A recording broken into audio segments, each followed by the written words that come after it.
until I felt that loneliness of, okay, are you just going to sort of sit here, Luke, and keep being the victim and saying, why me? Why me? Or are you actually going to step up and take ownership and responsibility for where you are and build something and create something? Because, you can do it.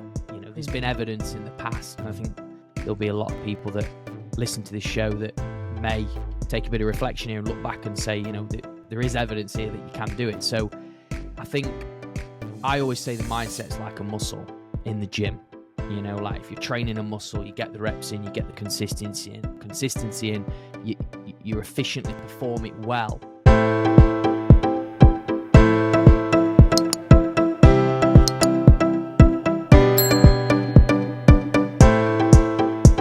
Today's guest is Luke Beastall, a solopreneur that encompasses a human-first approach to coaching. Over 10 years in business, he has lost his identity twice and shares his insights on what helps him find the courage to keep him moving forward. Welcome, Luke. Thanks, Anita. I'm really excited to be having this conversation with you today. So with that said, what is one of the most courageous things that you have done? Well, it's a great way to start it. I mean, we had a sort of like pre-chat, didn't we? And Yes. I know you'd said that this is a question that you love to ask. And I think just going to the identity piece, what you've just shared there, for me, it was when I'd lost my identity in sport. All I ever knew was football. That was it. So it was solely my life for like 17 years. So I think a change was calling me, basically.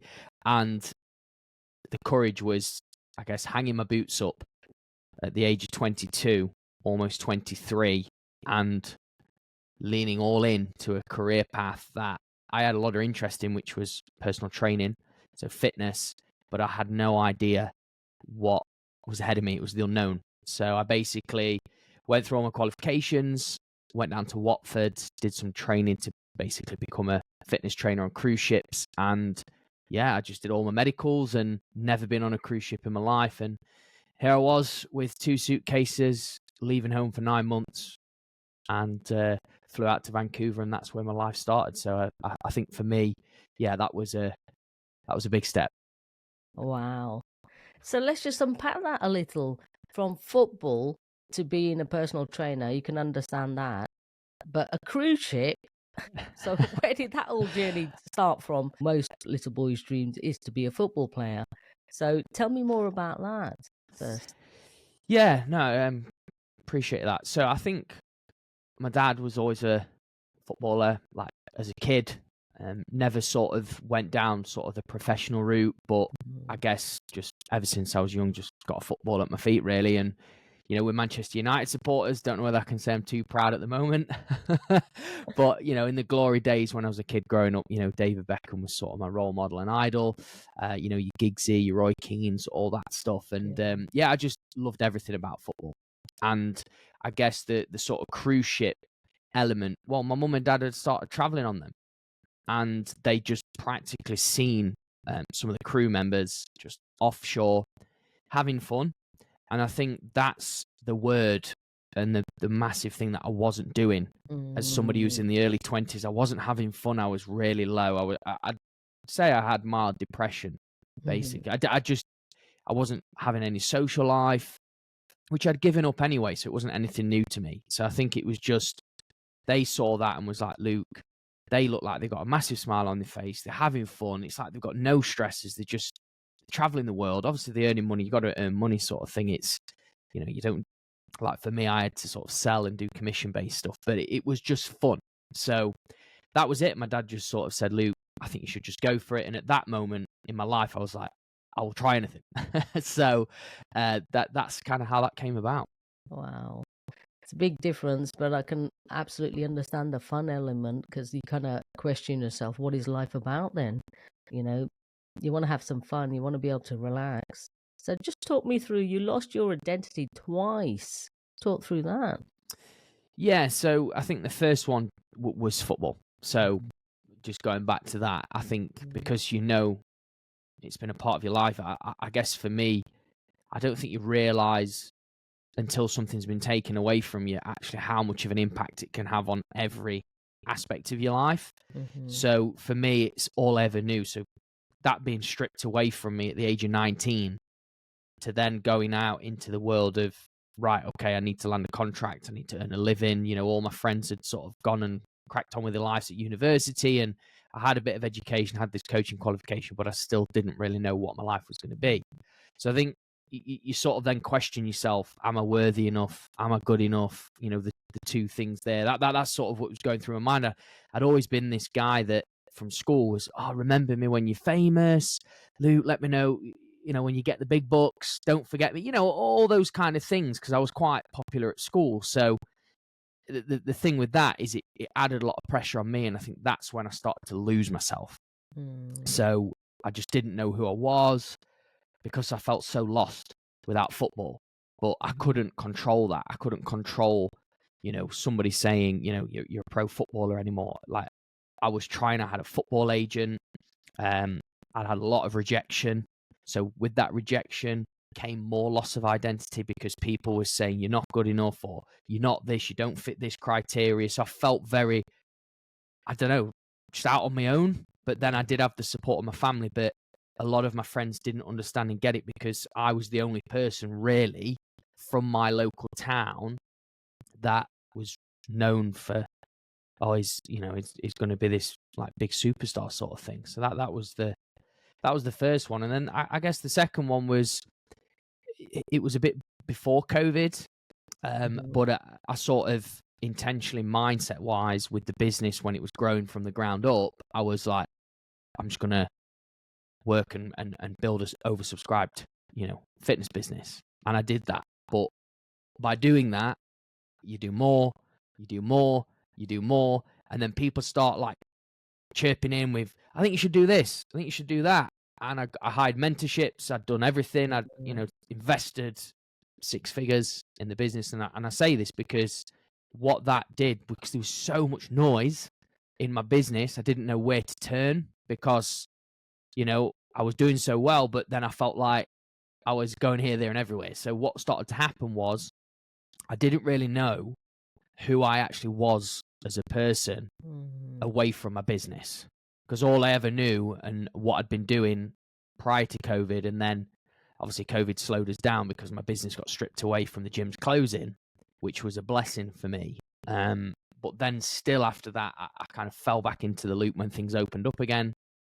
And yeah, I just didn't know who I was. Again, that fun element, I use that word quite a lot, because I lost that again. I wasn't having fun. I was just all business. And then what started to happen is my business suffered. I lost a lot of revenue. And yeah, I guess I was at the bottom of the pile again. I mean, I was always looking after myself. I never neglected my own well-being. That's always been something. But I guess because I was so chaotic and chasing more, and that's come from my footballing days of wanting it, and I'm a hard worker sort of thing, it was actually working against me. So that left me in a bit of a bad place. And this was only, it wasn't actually too long ago, Anita. This was probably, I would say that this year, 2025, has probably been a year that I've really started to get back to being, you know, really, I mean, my authentic self, but I guess being feeling and good about the community and the business side of things that I'm sort of creating. That's absolutely fantastic and well done, because, I mean, from being in, you know, professional football to going into something else, like you said, there's a lot of pressure. Absolutely. There's expectations. So, yeah, well done. And it can't be easy, any of it. So, how does the mindset have a big role in that? Because I'm sure it does. Your identity after losing that, self-doubt. And how does the mindset drive you? Yeah, great question. I think mindset, I feel that a lot of people, and myself included, I didn't know what I was capable of. I didn't know sort of what my potential was, how strong and resilient I was, until I was really alone. So until I felt that loneliness of, okay, are you just going to sort of sit here, Luke, and keep being the victim and saying, why me? You know, why me? Or are you actually going to step up and take ownership and responsibility for where you are? And build something and create something, because you can do it. There's been evidence in the past, and I think there'll be a lot of people that listen to this show that may take a bit of reflection here and look back and say, there is evidence here that you can do it. So I think I always say the mindset's like a muscle in the gym. Like if you're training a muscle, you get the reps in, you get the consistency in, you efficiently perform it well, and you look after it, it grows and it gets stronger and more resilient. And I think for me, I'd always done that. But I guess for me, what I got distracted by was other people's opinions and trying to please other people. So the mindset is everything when it comes to creating whatever you want to create. So for me, after the identity, if it wasn't for, and it wasn't, and I just want to express this as well, and I didn't do it alone. Yeah. I wasn't on my own. Like I say, I'd invested in coaches, I'd been around good people. I had to find other communities or rooms or people that I guess I would feel safe around, and that I could have a deep and quality conversation with. Absolutely. And like at the end of the day, we're all evolving all the time, and we do need that help, and it's reaching out, because like you said, like you had depression. I mean, that couldn't have been easy, and getting up in the morning, getting on with your life after having such a big role in your football career. But I mean, the courage to actually go on that cruise ship. So tell me more about that. Did you have fun? Well, let's just put it this way: there's a lot of fun, yeah. In so many different ways. As a young lad, that had, like I say, a lot of fun and a lot of things. I think for me, the biggest takeaway that I found going into this environment was all I ever knew, and all that people knew me for, was that identity that Luke's going to be a footballer. As soon as I stepped on that ship, nobody knew who I was. Yeah. So that barrier got removed. So I just felt like there was meeting me where I was at, and there was treating me for who I was in that given moment. And I feel that the weight had just been lifted off my shoulders. I was at ease. I was like, I could have my banter again and having a bit of a laugh, and they wouldn't be like, "Oh, I've heard you this footballer, come and play football with me on top." Like there was none of that. I mean, I still played football when I was out there, like little bits of five-a-side, having a bit of fun, but it was just so nice in here to just sort of relax and be who I was. And you know what? There was so much fun on there. There was tough times as well. I'm not going to say that it was all fun and everything was amazing. You're traveling the world. You're in a different place every day. It was, there was many, many times in that 9 months, especially the first 9 months, that I wanted to quit. I also got offered, so I was in New Zealand, I also got offered a football contract, and I guess that was just a life test, and I didn't take it. So again, there was little snowballs in there, but I think, just being able to go out there and not feel judged, I think was what made me have more fun, I guess, because it didn't hold me down in any way. Yeah, because the thing is, like, when you're stripped away, you do question, who am I? Where is me? And it's starting all over again. Absolutely. And just to go somewhere where nobody knows who you are or what you've done in the past, it's afresh. Absolutely. So yeah, I can totally understand that. So tell me more about what you do now, because you do coaching, don't you? Yeah, so there's sort of two elements to it, really, with the coaching side. I think, again, as you introduced us into the episode, human first. So I genuinely believe that if you're the business owner, which most people are, or if you're a business owner that's got a team, you have to be the leader, you have to be the role model. And I think the fitness and the well-being and the health side is really important, because we've all heard the saying, if you haven't got your health, you have nothing, and health is wealth and all those things. So that's what that's what I specify in, I guess. It's my expertise. I've been in it, as you said, 10 years. The second thing is I work predominantly with individuals that are actually employed currently and want to build a self-employed business. So if that's an idea, so it could be starting from the idea part to the expanding part, or whether they've already got a bit of a side hustle, but they may be struggling with time. They can't manage it because they've got kids, they've got other responsibilities, they trying to put food on the table. So I guess I help bridge that gap and guide them through that process. Yeah. That's really important, because like everybody needs someone there, as we all experience ourselves. Being coaches, we do need coaches ourselves, and people don't realize that. Mentors, because we're forever evolving as well. Yeah, I agree. I think just it's that fresh perspective. It's that different mind, different eyes. I mean, I've had multiple sort of mentors now, where you have them for a year, you might have some for a couple of years, you might have one for 6 months, but it's always interesting to sort of learn from others, what they can give to yourself and your business in the long run. Yeah, absolutely. How did your journey start? What made you want to help others? Is it from your own experiences? Yeah, definitely. I think it's quite common, isn't it? I'm sure you've had a similar thing to yourself, Anita. You sort of look within, you start with yourself and you go, wow, that's really helped me. And I believe that what I've learned from my own experience could be of value to others. So 100%, I was, like we've already said, lost our identity, quite depressed, didn't know where to turn. And then I was always a leader. So I guess I always would be a captain of a football team. I'd always get everybody sort of like, if they're down, pick them up. They'd pick me up if I was down, vice versa. But I didn't want to go into the coaching football side, which we'd got given that. But I don't know, I think I just fell out of love with it at that time.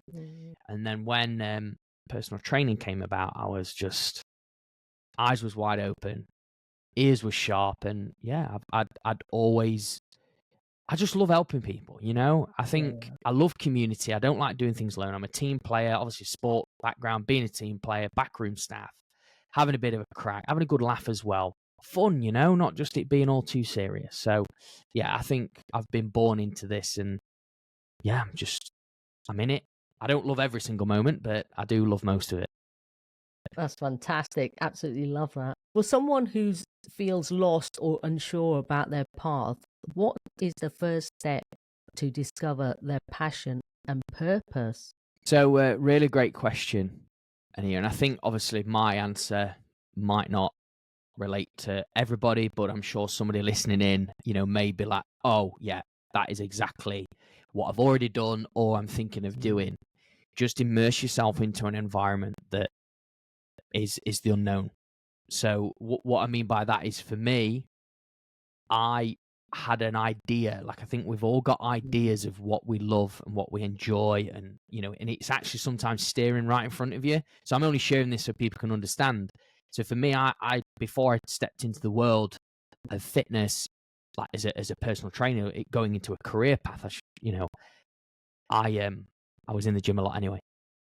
So I think that was the passion there, or the hobby there, that then transitioned into a business. But this doesn't have to relate to business. It could just be if you're wanting to find purpose, if you're feeling a little bit lost.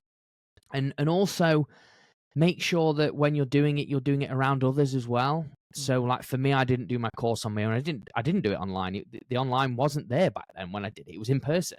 So I was doing it with like 15 others, and it was just really good energy and vibe. And and I think it's the environment, it's the energy of others, and it's doing something that is actually probably, it's accessible there, but sometimes we can't see it. I think just checking in, slowing down a little bit, even putting pen to paper and going, yeah, what do I actually enjoy? What do I want from life? And then from there, generally speaking, you've got the answers. Excellent. Yeah. And that's so true. Having other people beside you, you're not alone. I think that's a big part. Anybody, whether they want to go into business or just take on a course, you're most capable of doing it. If you feel you're not, just get someone with you. And there's a lot of courses that will give so much support now. Everybody wants to help you succeed. That's the thing here. It's not like before. You're not on your own. So yeah, it's very important as well. So what do you believe is the biggest obstacle stopping people from unlocking their true potential? Anybody listening that wants to think, yeah, okay, you're a pro footballer, you've done it, you know how to deal with things, but how can other people actually unlock their true potential? Yeah, I mean, I appreciate that question, but I also want to say as well, Anita, that I mean, as professionals, or even if you have that title of being a professional footballer, we're still like every other human being. Yeah. Actually, I've worked with people, or I've been around people that have come from a completely different background, like a background where you'd look at and go, how have you created this? You know, like you would think the odds are against them, the world's against them. And actually, I mean, if anyone sort of watches SAS, obviously the celebrity one's just been on, look at those celebrities that are on there. You know, the status that the sort of people would look at like, oh, they've got all this fancy life. And you see how actually they are struggling mindset-wise. So the answer to your question is mindset, but actually knowing that it really doesn't matter what success, what you've got, materialistic objects you've got. I think it just comes down to who you are. And I think as even I'm going into the DSs here because I think it's brilliant what they do with people is they are taking you further. And this is where the aspect of coaching comes in, or guidance, or just being around people that pick you up, is you have your own limiting belief or limiting block. Like in your mind, you'll be like, this is as far as I can go, and that is it. Whereas when you throw yourself into these environments, that's when you come out the other side and go, I genuinely wanted to give up and tell them to F off about 50 times, but you still did it. Yeah. And I think that's where most people don't go. And I think if you really want to know and unlock your true potential, I think, or your full potential, then I think that's where you've got to go and look at it. I think, yeah, there's so much out there that people can commit and lean into, but obviously, yeah, there is obstacles such as fear, comparison, I'm not good enough, you know, there's all those self-limiting beliefs. But I feel that if you just show up, give it a go, you become a better person on the other side of it. You may not think it, but as you look upon hindsight and in reflection, you definitely do. Yeah, absolutely. I couldn't agree more with you. Absolutely. And a lot of people don't feel they have got creativity. So how can creativity be used as a tool to break through limitations and reimagine what's possible? Because there is so much possible, like you just said. Yeah, I think again, Anita, I mean, this is something that I talk about quite openly, you know, like on platforms like this, you know, that you're obviously asking great questions, and just anybody that I have a conversation with. I just find as humans, we lose our creativity when we get into what we call settling down life. You know, I feel that we get very comfortable. We go through the day to day. Every week seems very similar. We have a little bit of change, like the one holiday a year. Luke, what would you say to someone who knows they're meant for more, but feels stuck in fear or doubt? Because let's face it, a lot of us do. We have our moments, regardless how confident we are or not, but that self-doubt does kick in. Yeah, it does. 100%. Well, there's sort of two ways you can look at this. It depends on who you are as a person. I always like to put this in like person A, person B. Person A is, you know, for so long that you've always said to yourself, there's that voice screaming in your head to go and do something, but you haven't booked it. So go and book it, go do it, commit to it. Just literally, if you listen to this episode, you still have to just do it. Just go and do it. It's like Nike, very simple, just do it. That's person A. Some people are like that, some people aren't. Second thing is buddy up with somebody, right? Have a conversation with a friend or a stranger, go in a Facebook group, just, you know, find somebody, just put it out to the universe, what it is that you're wanting to do, what you're scared of, just publicly put it out there. And honestly, the amount of people that will probably message you off the side, they might not like it, they might not comment on it, just be prepared for that, but they might drop you a message and go, I'm so glad you've said that, because I feel exactly the same. Shall we do it together? And then there you go. Buddy, you know, person B, you've got a buddy or a few accountability partners to sort of help you through that fear. Absolutely. And absolutely, you can just find someone, buddy up. Absolutely. It just takes the fear out. And the other thing is just talk to someone. Yeah. Just express how you feel. Just getting it out there or hearing it out aloud, I find always helps. It's not as terrifying once you've said it out loud. I think that's the main thing, yeah. Saying it out loud, voicing it, just so people, hear it. So you are the host of the podcast, Master Your Life Beyond the Boardroom. I absolutely love that title. Thank you. Tell me more about that, Luke. So quite a bit of a summary of, I guess, what we've spoken about today, the identity piece, business, life, creativity, depression, community, knowing that you're not alone. So look, where I sort of say Master Your Life sort of came from, it was originally a program that I'd set up with what was going in it together, myself and my fiance, holistic wellbeing program for parents or for partners, male and female, and put an investment into it. To be specific, 'cause it might relate to people, just being transparent. It, put £10,000 into it, got landing pages, email campaigns, got our like lead list, all that kind of stuff, warm leads. Hit it, failed miserably. Name sounded great, program looked shiny. However, it just didn't have any sort of depth to it, connection to it, where, looking back again upon reflection, we had everything going for it, but we can now see where the gaps were and that it wasn't making sense to people in the online world. So I still love the name. I loved Master Your Life. I was like, because obviously people talk about success. Yeah. They talk about self-mastery. They talk about leadership. And I just thought, well, what does mastering your life mean to me? What does mastering your life mean to you? And I always thought, well, beyond the boardroom, in other terms, like beyond the workplace, it's like, well, who are you, beyond your work? Let's take your work away from you. Let's take you out the boardroom. Tell me, what do you like getting up to in your spare time? Things like that. And I think, what would you do for fun? What would you classify as, I don't know, an activity or a challenge that is not actually work related?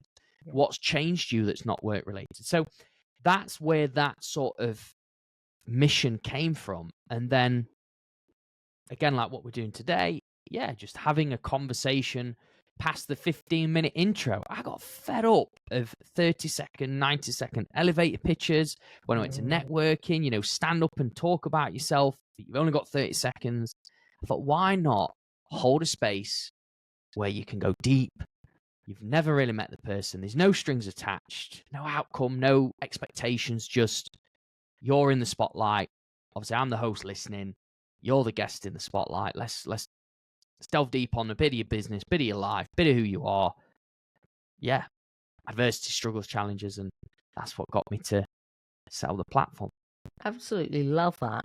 Absolutely love it. It's absolutely beautiful. And it's a great way to have a conversation. And at the end of the day, that's all it is. Absolutely.